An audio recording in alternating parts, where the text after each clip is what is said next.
773813811. The president said today, he said, look, if we don't get some money to secure that southern border, we're not going to get an appropriation bill signed. At least I'm not. And if the government shuts down, the government shuts down. The Republicans are frightened by such a prospect. Certain of the president's staff apparently is leaking, and they're frightened by such a prospect. And yet I can't think of a single government shutdown that has occurred during a Republican presidency that has had an undue negative influence on the outcome of a succeeding election. You know, the last one in 2013 resulted in the Republicans picking up seats in the House and the Senate. But, of course, Karl Rove spun that because he hated Ted Cruz at the time. We could have done better, he said. Well, Karl couldn't because Karl and his boss, George W. Bush, lost the House and the Senate, which were Republican when they came into power in 2006. And we lost a lot of good people in that election cycle. But, again, let's step back and look at this a little differently than what you're hearing on TV and radio. Is it not important to secure the southern border? For 1,000 reasons. Law enforcement, national security, economic. Yes. Well, if you're president of the United States and you campaigned on it, and you were elected by the American people for, among other reasons, to secure it, and the Democrats in Congress don't want to secure it. In fact, they want the opposite. They want open borders to ensure that they have a permanent majority as far as the eye can see.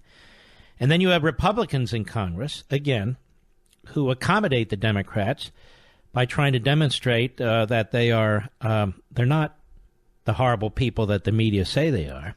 Some of them have tough districts. And some of them just lie through their teeth, telling you what you want to hear in an election, and then they go to Washington and reverse course. Must a president tolerate that? Now, Ronald Reagan shut down the government 6 times. He won 2 massive landslide victories, popular vote and electoral college vote. Sometimes you have to do what's right. But it's even more than that, ladies and gentlemen. The debt is out of control.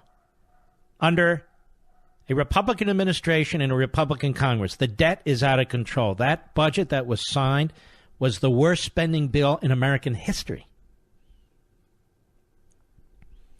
They applauded each other. They patted each other on the back. The president did it because he wanted to fund the military. And he's tried to claw some of it back. But McConnell won't allow it. Paul Ryan won't allow it. But it's intolerable. Now, why is it intolerable? Because you talk about a government shutdown, you'll have a shutdown, all right, and we'll never recover from it. Wrote a whole book on this called Plunder and Deceit. You young people listening to this program are younger people. This will destroy your future no matter what school you went to, no matter what your grades are, no matter how much you work, how much you save, no matter how responsible you are. What's going to happen is the financial state of the federal government will pull everything down. The currency, savings, pension, everything. And when that happens, you'll also see a significant change in our form of government. You already saw it in the Depression with the New Deal and in the Great Society. You'll see more and more of a police state, more and more centralized power, and, of course, the individual will become more and more irrelevant.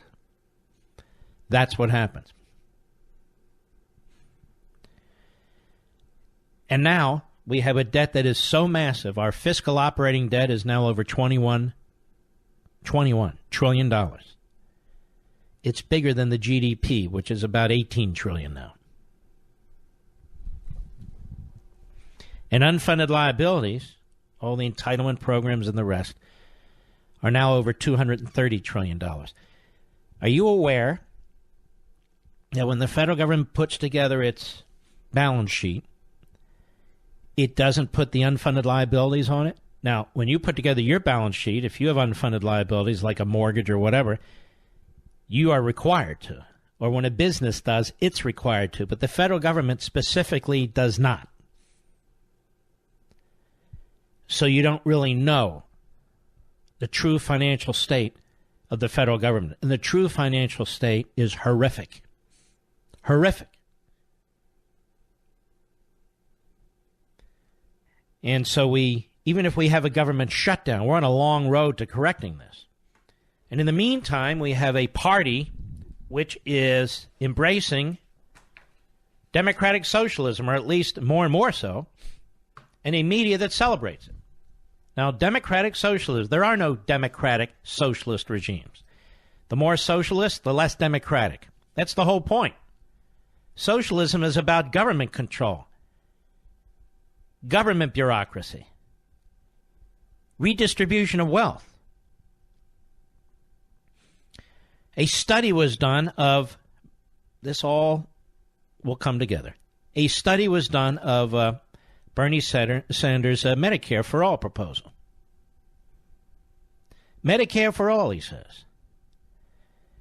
And the study from the reputable, highly reputable Mercatus Center at George Mason University in Virginia said that the Bernie Sanders Medicare for All proposal would cost, in addition to all the other expenses of the federal government, $32.6 trillion over 10 years.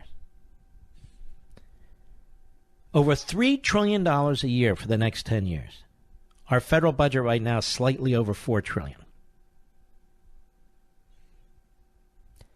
He's insane. The left are insane. Absolutely insane. It would destroy our healthcare system. It would destroy our economy and eventually destroy our form of government. There is no constitutional basis for any of this. None. And, of course, none of that is in any of the articles because nobody cares about the Constitution anymore. But the spending would be absolutely enormous, uncontrollable. This is before we get to free college. You can only imagine what that would cost. So if you want to destroy your country, if you want to destroy your way of life, you vote for these people like Bernie Sanders or the 28-year-old moron in New York. So this is what the left is pushing. And yet it's the Republicans in the last appropriation bill, omnibus bill, that passed the greatest spending bill, not just in American history, in human history. And we're supposed to be worried about a government shutdown. Now, they tell us that essential personnel will still have to work. So it's a government shutdown with non-essential personnel temporarily staying home. Afterwards, they get paid anyway. Now, this is the kind of discussion I have with you that they typically do not have on my local home station in Washington because of all the government workers. But what I have found is a lot of government workers agree with me. A lot of them agree with me. The government is going to shut down. The economy is going to shut down if we do not get control over this debt. And if we do not get control